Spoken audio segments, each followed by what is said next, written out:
অনেকদিন পরে একটা ভালো কথা চল, এত চাল বিল এত জায়গা বাইগা দে একটা চল, সব আমার আব্বার আছিল। আমার আব্বার একমাত্র পুত আমি, আমার একমাত্র পুত তুই, দেখ তুই কত ভাগ্যবান।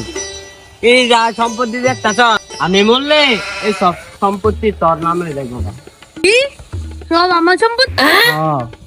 থাকবেন না, আমি আইতাছি।